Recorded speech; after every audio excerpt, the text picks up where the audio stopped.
misterio sin revelar. Bueno, para nosotros ya es un misterio revelado, nuestro Señor. Gracias, Señor, por haberte revelado nuestras vidas. Como dice tu palabra, cosa que ojo no vio ni oído yo serán reveladas a los que me aman.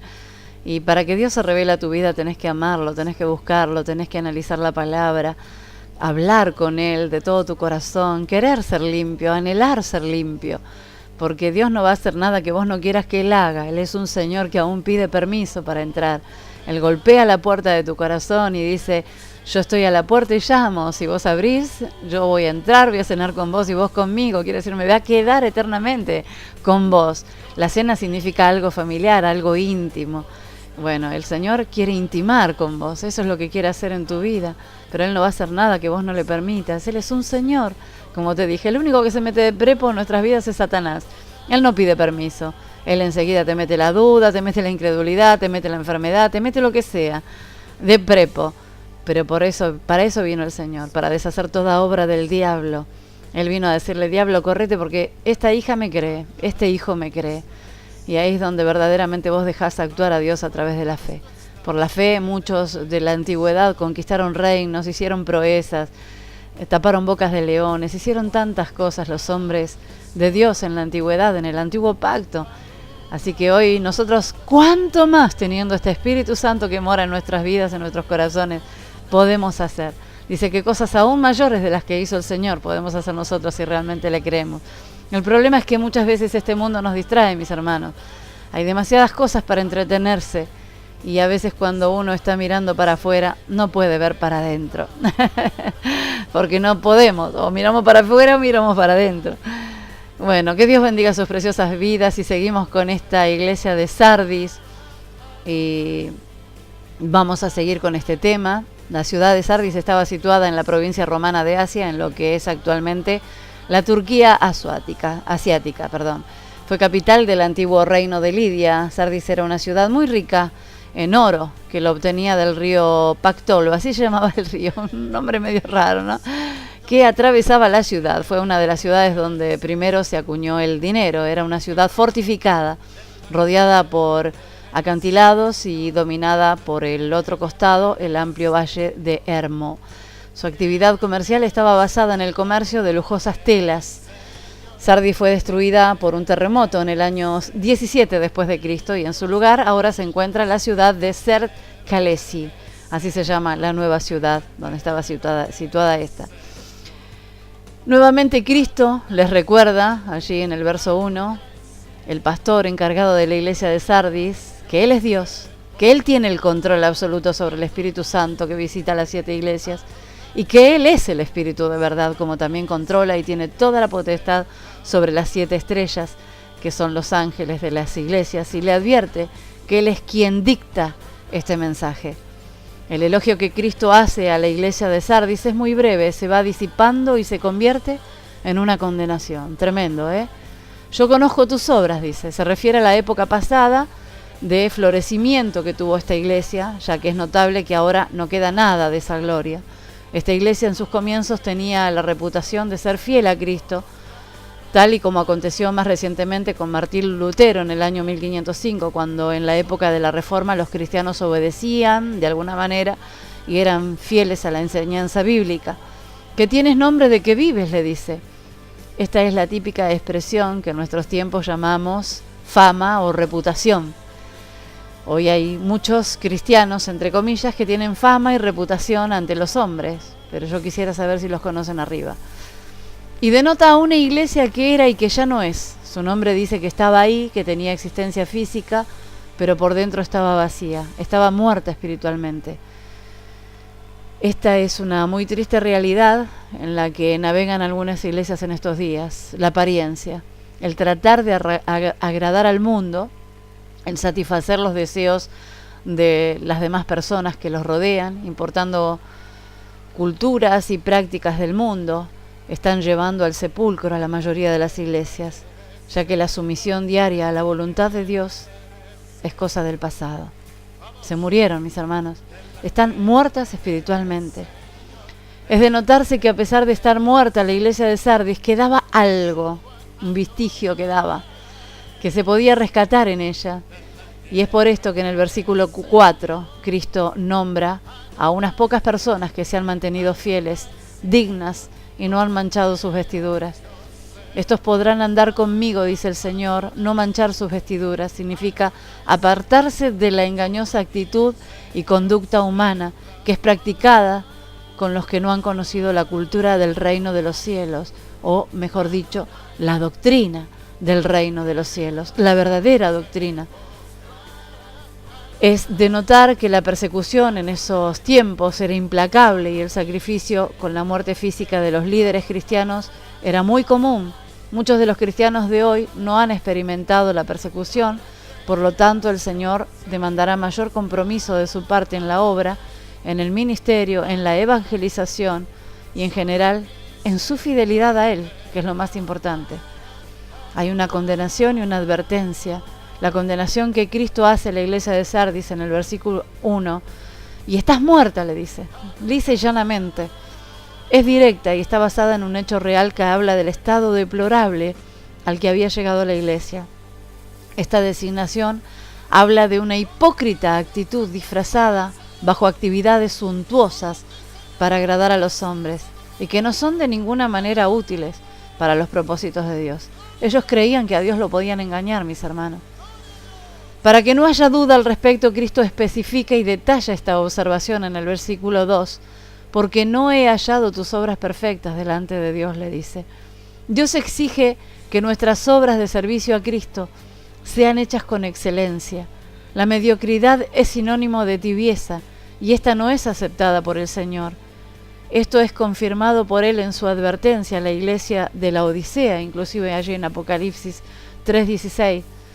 Pero por cuanto eres tibio y no frío, ni caliente, te vomitaré de mi boca. Parece ser que para la iglesia de Sardis, como para muchas iglesias del siglo XXI, la perfección es algo inalcanzable para el hombre y muchos se justifican ante esto. Pero si no lo intentamos, nunca vamos a poder experimentar que exista esa posibilidad. Dios es perfecto. La perfección es su esencia. Lo perfecto es inmanente, quiere decir que es parte de su naturaleza, no es algo opcional, no es un mero comportamiento de un momento, es su esencia misma. Y tal como el hombre fue hecho a su imagen y semejanza, Él dejó abierta la posibilidad de que el ser humano pueda llegar a alcanzar la perfección. Inclusive el apóstol Pablo dijo allí en 1 Corintios 11:1, sed imitadores de mí como yo soy de Cristo. Cristo es Dios y Dios es perfecto. Y Pablo era imitador de esa perfección. En la Biblia Dios afirma en más de 35 oportunidades que el ser humano puede llegar a ser perfecto y también dice cómo alcanzar esa perfección. Es más, dice que hubo varones perfectos. Veamos algunos ejemplos. ¿Los vemos? Muchos dicen que no podemos llegar a esto. Vamos a compartir. Tome lápiz y papel y por favor anote esos textos. Y todos y cada uno de nosotros cada día podemos llegar a esto. Amén. ¿Lo creen? ¿Lo creen? ¿Lo reciben? ¿No lo creen? Bueno, siga justificándose y siga diciendo que no se puede, y cuando llegue Cristo y le diga, bueno, mira, no te pudiste ir porque todavía tenés manchas y arrugas, te vas a tener que quedar en la gran tribulación, usted le va a tener que explicar a Él. Porque yo le voy a dar los textos, cada uno de los textos, para que usted pueda memorizarlos y guardarlos en su corazón y poder llegar a la estatura de un varón perfecto, de una mujer perfecta. ¿Vamos con esto? Es un desafío, ¿eh? Sí, claro que lo es. En la Biblia Dios afirma esto. Efesios 4:13, hasta que todos lleguemos a la unidad de la fe y del conocimiento del Hijo de Dios, a un varón perfecto. Ojo que cuando la Biblia habla de varón, también habla de mujer, ¿eh? El varón, varona, es lo mismo. Dios no habla de sexo acá, habla de todos. A la medida de la estatura de la plenitud de Cristo. Colosenses 4:12 dice, para que estéis firmes, perfectos y completos en todo lo que Dios quiere. Segunda de Timoteo 3:17, a fin de que el hombre de Dios sea perfecto. Santiago 1:4, para que sean perfectos y cabales. Segunda de Corintios 13:9, y aún oramos por vuestra perfección. Hebreos 6:1, vamos adelante a la perfección. Segunda de Corintios 13:11, perfeccionaos, quiere decir perfecciónense. Primera de Pedro 5:10, el mismo os perfeccione. Claro, Él nos perfecciona, pero nosotros también con Él nos vamos perfeccionando. Mateo 5:48. Sed pues perfectos como vuestro Padre que está en los cielos es perfecto. Mateo 19:21. Si quieres ser perfecto. Génesis 6:9. Era perfecto. Deuteronomio 18:13. Perfecto serás delante de Jehová tu Dios. Primera de Reyes 15:14. El corazón de Asa fue perfecto para con Jehová. ¿Sabías que Asa era un rey que dice la Biblia que enfermó gravemente de los pies y Dios le prohibió visitar a los médicos? Tremendo, ¿eh? Dice que Asa, en eso desobedeció Asa. Mira vos, tremendo. Asa enfermó gravemente de los pies y Dios le prohibió visitar a los médicos y por visitar a los médicos murió. ¡Guau! Tremendo. Y muchos dicen, hermana, vaya al médico. Yo no digo no vayas al médico. Generalmente a las personas nuevas les digo, vayan al médico. Sigan con esto hasta que Dios les imparta la fe, hasta que Dios les dé la fe que ustedes necesitan. Porque a todos nos da la misma medida, nos da un granito de mostaza. Claro que hay débiles en la fe, por supuesto. Los débiles en la fe vayan al médico, mis hermanos. Pero si Dios te ha dado una fe inquebrantable, una fe que realmente es admirable y con esa fe Dios te está usando para sanar a muchas personas o te quiere usar para sanar a muchas personas, porque Dios nos da Dios nos da la misma medida de fe, pero Dios sabe cuánto vas a hacer crecer esa fe. Es lo mismo que los talentos. Dios a uno le dio un talento, a otro le dio 2, a otro le dio 3, a cada uno le dio de acuerdo a su capacidad. ¿Y qué pasó con el que le dio un talento solo? Se lo devolvió al Señor. Los otros fueron y lo multiplicaron. Dios te va a dar en la medida que vos sepas qué hacer con eso. No te va a dar un talento para que lo escondas. Dios te va a dar conforme a tu capacidad y conforme a lo que vos puedas recibir de Él. Él sabe cómo cada uno de nosotros podemos recibir. Y hay más de esto de la perfección, hermanos. Salmo 101:2, vayan anotando. Entender el camino de la perfección cuando vengas a mí. Observen lo que dice la palabra. Entenderé el camino de la perfección cuando vengas a mí. Cuando Cristo venga a tu vida, vos tenés que entender el camino de la perfección. Eso es lo que dice la palabra. Salmos 18:32. Dios es el que me ciñe de poder y hace perfecto mi camino. Salmos 37:18. Conoce Jehová los días de los perfectos. Salmos 119:1. Bienaventurados los perfectos de camino. Quiere decir más que felices. Proverbios 2:21-22. Los rectos habitarán la tierra y los perfectos permanecerán en ella. Quiere decir que vamos a llegar a esa perfección. Proverbios 10:29. El camino de Jehová es fortaleza al perfecto. Proverbios 11:5. La justicia del perfecto enderezará su camino. Proverbios 11:20. Mas los perfectos de camino les son agradables. Proverbios 13:6. La justicia guarda al perfecto de camino. Y Proverbios 28:10. Mas los perfectos heredarán el bien. Wow, yo quiero heredar el bien, Señor, quiero llegar a esa perfección. Ese debe ser nuestro pedido. Lo primero que tenemos que hacer para iniciar el camino hacia la perfección es comenzar por leer ordenada y responsablemente la palabra de Dios. Analizarla, escudriñarla, mis hermanos, hasta que te venga el deseo de hacerlo cada día. Dios en su palabra nos habla de su perfección y de cómo el hombre de Dios puede alcanzarla. En Cristo podemos alcanzar esta perfección que Él nos está demandando. Cristo aconseja a la iglesia de Sardis mostrándole 4 parámetros que deberá tener en cuenta para reincorporarse y apartarse de los malos caminos. Le dice primero, sé vigilante y afirma las otras cosas que están para morir. No le había entregado todo su corazón. Esto es como dijimos al principio, es como yo invitar al Señor a mi casa y lo dejo entrar nada más que hasta el living de mi casa. Y no lo dejo pasar más allá. Al Señor en nuestra casa lo tenemos que invitar a cada ambiente, a cada área de nuestra vida. Él no puede quedarse sentado en un solo lugar. A Él lo tenés que hacer pasar en todas partes. Porque Él, si vos querés que realmente sea el dueño de tu vida, Él tiene que habitar plenamente, desde la mollera de la cabeza hasta la plata de tus pies. Él tiene que ser tu Señor. Por eso dice, sé vigilante y afirma las otras cosas que están para morir. En el versículo 2 se refiere a reflexionar y volverse a observar lo que aún tiene valor y que es rescatable, ya que de no hacer énfasis sobre ello y mantenerlo, sin duda, Dios lo va a quitar. Acuérdate, en el verso 3, dice Cristo, le dice que recupere su memoria de lo que Él ya en algún tiempo, en el pasado, le enseñó. Le advierte que eso es de suma importancia, que debe guardarlo y mantenerlo presente cada día. Guardar que sus palabras, el salmista decía, en mi corazón he guardado tus dichos, para no pecar contra ti. Porque cuando vos tenés guardada su palabra, cuando vos realmente la sabés de memoria y la analizaste en tu mente y en tu corazón, sabés que esa palabra tiene poder, sabés que esa palabra es viva y eficaz. Y si realmente tenés alguna duda, esa misma palabra va a sacar la duda de tu corazón. Y se va a cumplir esa palabra en tu vida. Por eso dice, pedís y pedís mal. Dios nos enseña a pedir. Dice, todo lo que pidas al Padre en mi nombre, yo te lo daré. ¿Qué te va a dar el Señor? Lo que pidas conforme a su voluntad. Lo que pidas en el Espíritu de Dios. Él te lo va a dar, no te quepa ninguna duda. Te va a fortalecer, te va a afirmar y te va a establecer. Y te va a enseñar el camino por el que tenés que andar. Y Él te va a enseñar a pedir como realmente conviene. No te va a dejar faltar nada. El Señor es fiel. Arrepiéntete, dice en el versículo 3. Sin lugar a duda, la iglesia de Sardis ha hecho cosas que no agradan a Dios y deberá recordarlas, pedir perdón, arrepentirse y prometer no volver a cometerlas. Esto implica volverse a Dios y tener un corazón sumiso a sus preceptos.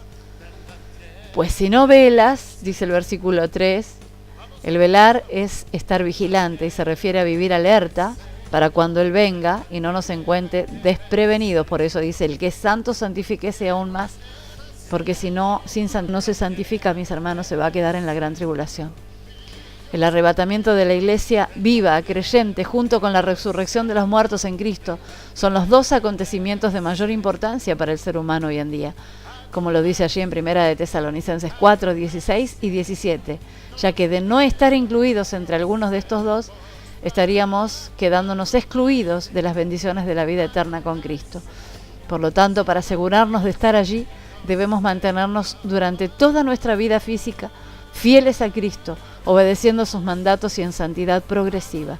La santidad es simultánea, pero también es progresiva. Quiere decir que viene en el momento que aceptás a Cristo y en la medida que lo buscás, se va agrandando, se va haciendo cada vez mayor, más fuerte.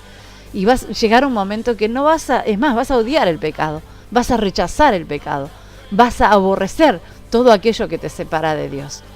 Hay un desafío. El desafío que Cristo hace a la iglesia de Sardis es aplicable a las demás iglesias en todos los tiempos y va dirigido a todas las personas, no solamente a esta iglesia. Está sonando mi telefonito, pero no lo puedo atender, mis hermanos, así que aquel que ya va a tener que esperar. Y esto implica envolvernos a las bendiciones que resultan de escudriñar, analizar las Escrituras, depender de Dios y solamente de Él.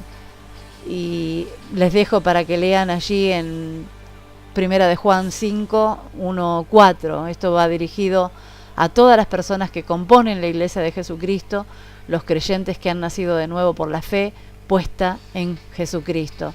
Igual que las otras 6 iglesias, Cristo usa la premisa al que venciere.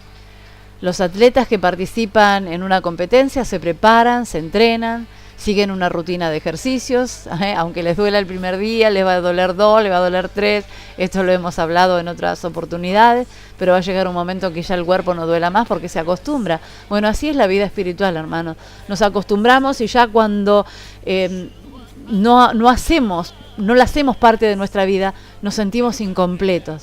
Es como que es parte de nuestras vidas y nos vamos acostumbrando, pero es algo que no es una mera costumbre, es algo necesario, es algo vital, es algo fundamental. Se convierte en parte de nuestra vida, porque no se convierte en una rutina, porque no es que nos molesta, al contrario, nos produce placer y nos produce necesidad. Es como la necesidad de respirar todos los días, mis hermanos. Si yo me olvido de respirar, estoy frita. Bueno, así se convierte la palabra de Dios y el hablar con Dios todos los días en nuestras vidas.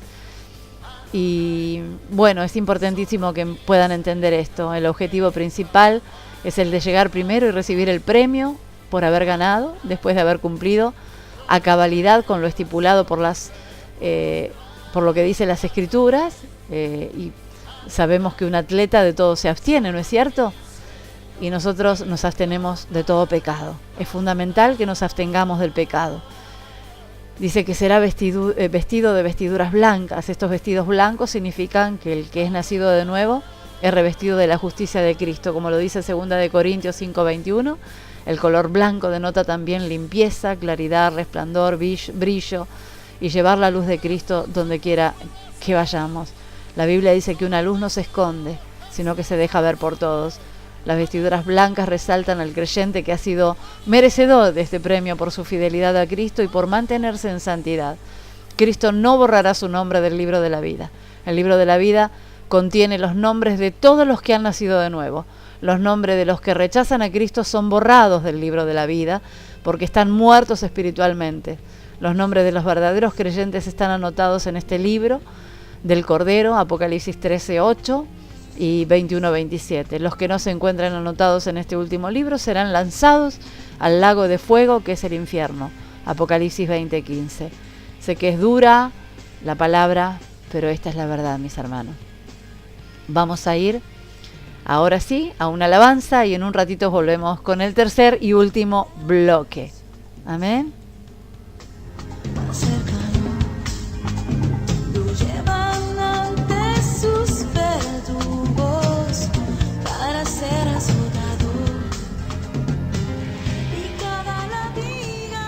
Ingrid Rosario dice así: este reino, en este reino te quiere el Señor.